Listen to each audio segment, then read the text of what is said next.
I've been around in life and this business and business generally long enough now to have learned some lessons and to see the pendulum swing all sorts of different directions.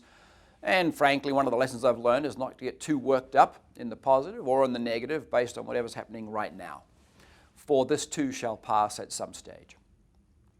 But I've learned something that I've termed what I call the absence effect. And that is we usually don't appreciate what we have until maybe it's gone. The best way I can illustrate this is when you're outside in the cold, and I was just this last weekend playing in the snow with my youngest, and I knew I was cold because it was cold, and I remember thinking to myself, I'm kind of cold. And then I go in to the house, and it's warm, and the absence of cold is now prevalent, and all of a sudden the thought crosses my mind of, man, yeah, I didn't realize I was that cold. Or in the autumn, when I'm riding my motorbike for the last few times, driving along, I know I'm cold, my hands are cold, my face is cold, and then I stop at the stop sign, and that cold hitting me stops, and my body just starts warming up. And I'm like, man, yeah, I didn't realize I was that cold. That's what I call the absence effect. You don't realize what you've got until maybe it's gone. So, cold's a negative, if you don't like cold. Value what you've got, so that the absence effect maybe isn't quite so great. But you can also use the absence effect to your advantage. Let's be frank. Sometimes people stop using the product. Sometimes they even decide, I would add, foolishly, to leave us and go somewhere else.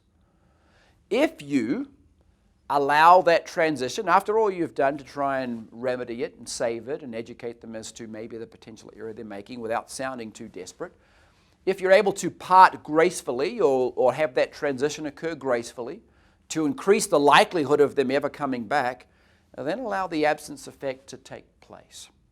I had this happen just recently.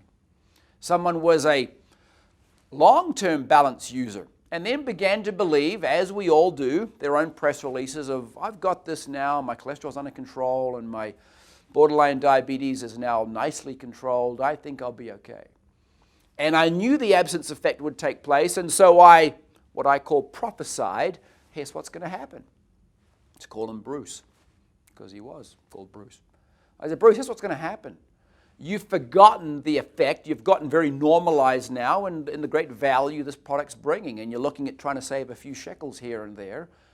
Your numbers are going to go back up. Your cholesterol is going to creep back up. Your blood sugar is going to go back into borderline diabetic, and you're actually not going to save anything. What do you know? 3-4 months later, he comes back and says, yeah, Aaron, you're right. I didn't appreciate what I had until I no longer had it. I need to get my numbers back under control again. Can you help me? Lesson learned there. Let the absence effect, because it is real, work for you. Now, that doesn't mean you just give up at every turn and say, well, go your own way. Do all you can to help people not make mistakes, prevent them, negate them, and minimize them. Give them good counsel and advice. Help them stay.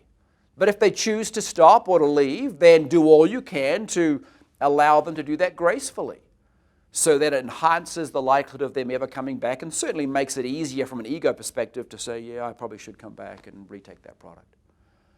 And then just let the absence effect do its thing. When you're no longer around people that are similarly motivated or engaged, when you lose the effect the product occurs, when the pounds start going back on, when the positive conversations that you and they used to have stop happening, when maybe they thought the grass was greener somewhere else and it really wasn't, and they realized how green the grass was back here, then because you allowed that exit to happen gracefully and the absence effect to go to work in your and their life, and you've maybe ideally primed them for that, then they come back.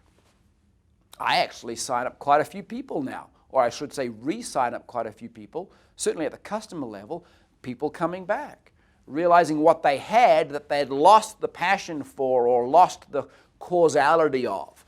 They forgot that the result was because they started taking the product. When they started, all credit to the product because look what's happened, something's different. Over time, that wanes a little bit where they begin to believe that maybe it's just me and I can do it by myself. And they can't. They leave gracefully. I allow them to do so. After all is said and done, I let the absence effect go to work and I put them on my tickle list for following up in a couple of months and 3 months, and generally they come back, and even if they don't, they still have a kindly recollection of our association and the value the product represented in their lives, and therefore are positive advocates for us, whether here or not. So, long lecture. Be aware of and let the absence effect go to work with and for you in your business. Play the long game, and you'll be just fine.